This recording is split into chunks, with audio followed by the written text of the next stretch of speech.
It's no secret that guitar-centered music and guitar culture were absolutely massive in the 1970s, and the demand for electric guitars was higher than ever. At this point, the two biggest electric guitar manufacturers, Fender and Gibson, had both sold out to larger companies, with Fender being sold to CBS in 1965, and Gibson being sold to the Ecuadorian holding company ECL in 1969. This would later be known as Norlin, and the Norlin era of Gibson. To increase production numbers and of course profits for both companies, a lot of cost-cutting measures were put into place, and the quality began to suffer for both of these now classic guitar brands. While it wasn't noticed overnight, a lot of players began to realize that these mid-70s guitars were not to the same quality that the classic 50s and 60s guitars were, and this is how the vintage guitar market, as we know today, began to take form. Here in the US, both Fender and Gibson guitars are pretty readily available, and even finding these great 50s and 60s guitars was still possible. The value had started to climb on these older golden era instruments, but not to the staggering amount that it has today.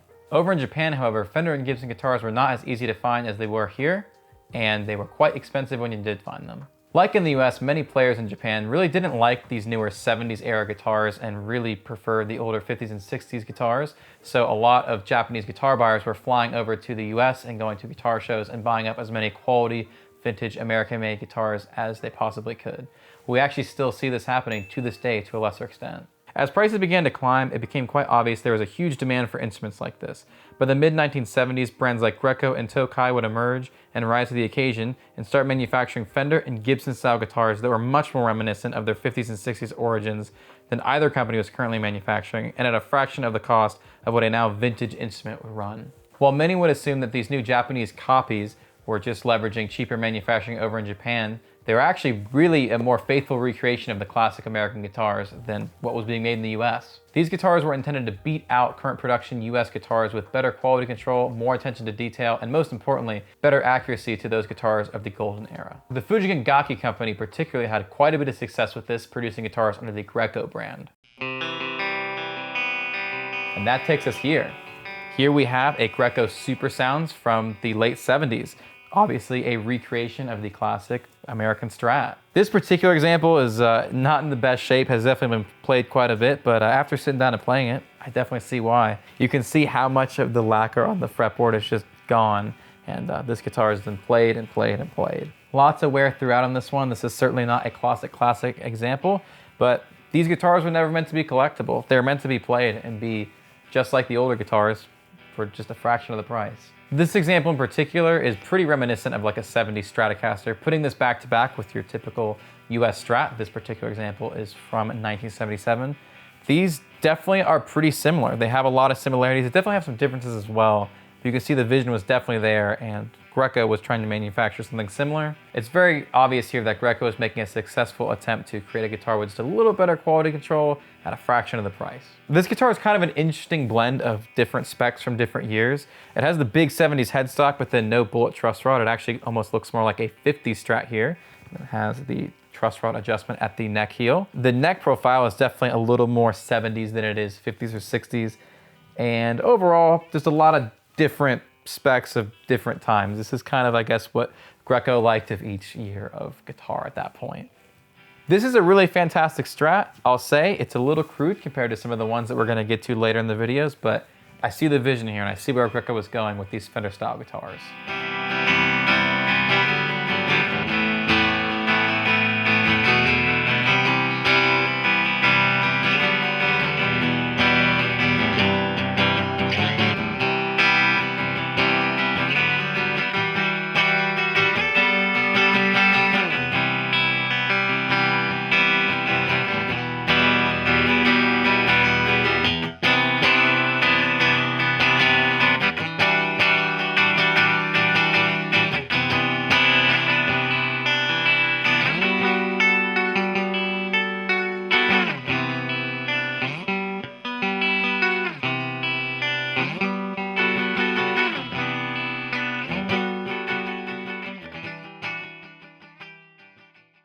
By 1980, the CBS-owned Fender company would really start to take note of what was going on in Japan, and with a want to increase production numbers, as well as offer a guitar at a little better price point, they started having their eyes set on Japanese production.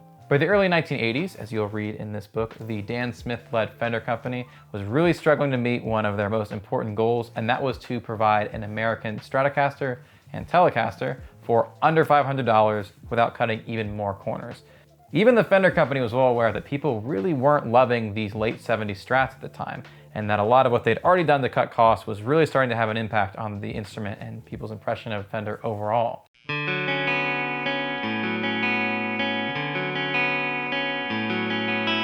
By 1980, Greco's production quality had wildly increased, and you get to a guitar like this.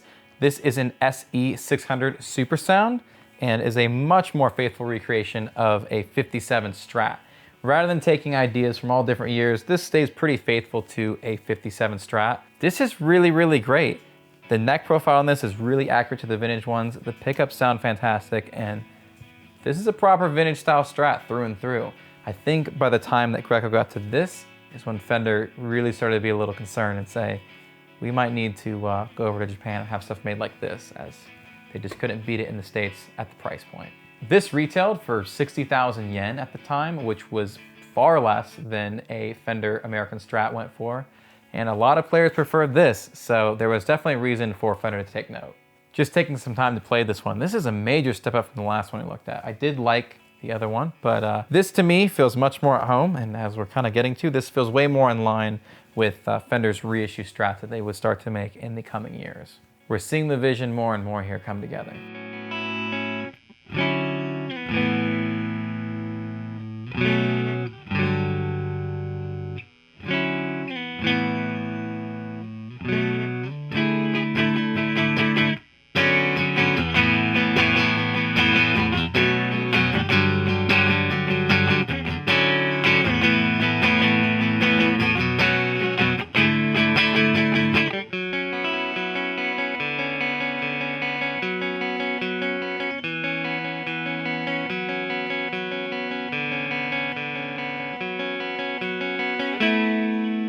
Rather than Fender setting out to establish their own factory in Japan to make their first non-US made electric guitars they'd ever made, they went a different route. Rather than trying to beat out the competition, they more or less joined them. In 1982, a deal was reached with the Konda Shokai company to start making Fender guitars in the same factory the Greco guitars were being made in, the iconic Fujigen factory. Part of this arrangement would be that the Fender-style Greco guitars would be phased out in favor of these properly licensed Japanese-made Fender guitars. So they effectively killed two birds with one stone. They started getting cost-effective manufacturing and also did away with one of their biggest competitors, Greco. The Greco brand would live on, however, and still lives on to this day, with Greco continuing to produce Gibson-style guitars throughout the rest of the 1980s into the early 1990s. And then later down the line, they actually ended up making a deal with Gibson and started producing the Orville guitars and the Epiphone Japan guitars. And at that point, they stopped doing really authentic Gibson-style guitars, but that's another story for another day. In 1982, Fender production would officially begin in Japan with their now highly sought-after JV line, and the Greco Fender-style guitars would officially cease to be produced. What this effectively means is that the JV line just kind of built on where Greco left off, and these new guitars were just a continuation of what had been being produced in the Fujigen plant for over a decade at that point.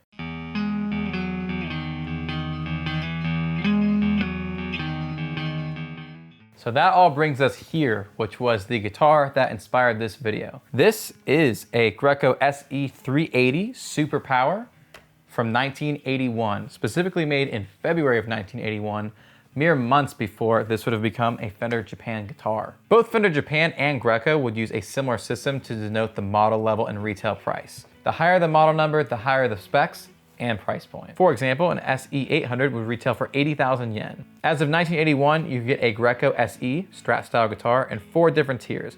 The Super Power featuring the SE380, the one I'm looking at here. The Greco Spacey Sound featuring the SE450 and SE500. The Super Sound featuring the SE600 and the Super Real line featuring the SE700, SE800, and SE1200. As I noted, this example in particular is a SE380, meaning that this was literally the entry level into the Greco Strat style guitars, and man, this thing is fantastic for being at the price point that it was. To put in perspective, this wasn't like a super cheap guitar back in the day. To give you guys like a modern example, it's hard to kind of compare stuff because there's so many different models being offered then versus now. But this would sit at a little bit less than a standard like American guitar at the time. In today's terms, it would probably be like more than a player Stratocaster, but less than an American Professional Stratocaster. Not entry level, but also not crazy premium price. Whereas when you look at something like their SE1200 from their Super Real line, that would be in the price point of like a current Fender custom shop guitar in those times. This to me really feels like where Greco got it right, and it's easy to see how this transitions so quickly over to the Fender JV line. The fit and finish on this is great. I love the kind of gloss finish on the back of this neck. This feels very authentic to what I would expect for a 60s style guitar. The candy apple red looks great. I even love how the Greco logo looks on this. It's classy, it's cool, and this is a great Strat. There's still some little things that I can see, such as like the pickups and even just like the shape of the bottom of the neck here. I can see how this changed just a little bit when I started going under the Fender Japan name, but this is really, really close to those early Fender Japan guitars. And as we've got into today, that's not a surprise, as this very quickly evolved into that. There was never this and Fender Japan at once. This turned into Fender Japan. This particular example is modeled after a 62 Strat, which would later be recreated in the Fender JV line. And one thing that I want to note that's really interesting is, as far as Strats go, Fender Japan typically does a 57 style Strat, a 62 Strat, and a 72 Strat, as well as they do other years here and there. But those three are definitely the most common, and you can see where the groundwork was laid for that, as Greco was making a early 70s style Strat, then they were making a 57 style Strat and a 62 Strat, all around the same time, and Fender Japan just picked that up and ran with it. Fender would later go on to manufacture lots of reissues in the US, and they would also use these similar reissue years. I'm really curious if Greco's choosing of years ended up impacting that all the way down the line, so kind of a fun fact there. You'd think it'd be Fender that designated these years, but I really wonder how much inspiration they took from the years that Greco decided to reissue. It's worth noting on all of these examples, they only have a 3-way toggle, so they stayed true to the reissue year. It wasn't until 1977 that Fender actually started using 5-way switches, even though a lot of guitars now, of course, have had 5-way switches added from, you know, the 60s and 70s. These stay authentic. I do wish this had a 5-way though, because you don't get the in-between sound.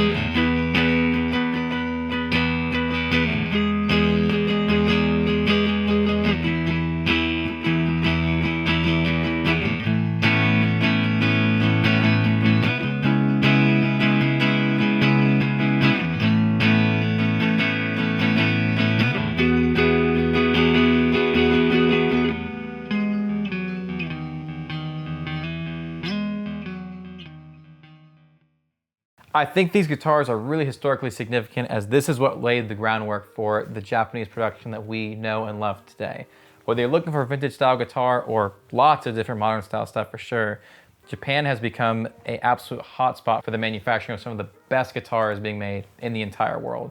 There's so many brands producing amazing guitars in Japan, some even still out of this same Fujigen factory. So I think finding guitars like this is really important to take a look at, as without stuff like this, we would not have all the guitars that we have today. Also, taking a look at the vintage guitar market overall in 2024, I still think that these old Grecos are a really great value.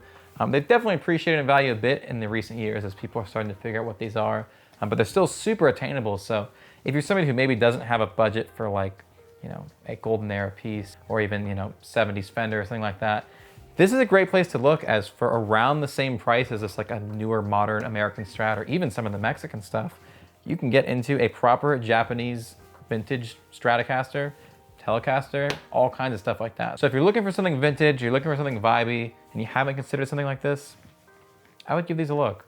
It's interesting to think that if for some reason that this never happened, the Fujigen factory never made Fender style guitars, who knows if Fender would have ever started making guitars in Japan. Obviously, Fender Japan has become a huge part of the brand and the identity of Fender.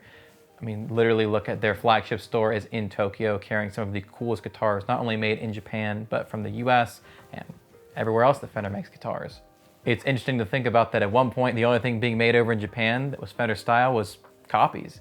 And this copy was so good that it ended up becoming the real thing. I hope you guys have enjoyed this dive into some of the old Greco guitars. I personally had a lot of fun doing the research for this one. And I just remember when I saw this guitar for the first time, I was like, man, that's really interesting. And it's right there, right before they became proper Fenders. And I feel like they have a story to tell. And hopefully we shared some of that with you guys today. Let me know down below in the comments, have you guys played any of these Greco guitars before? Do you own any Greco guitars? any preference between the Fender style stuff, the Gibson style stuff, or even some of Greco's own designs. We want to know your thoughts down below. If you want to see more videos like this, definitely let us know, as we love to do kind of more research projects like this where we dive into a particular model or brand that doesn't get as much coverage as we feel it deserves. If you have any suggestions for that, also let us know down below. And if it's something we're into, we'll see if we can make it happen. So thank you again for watching. We really appreciate it. Don't forget to like, subscribe, comment, share the video, and all that good stuff. And we will see you in another video soon. Bye.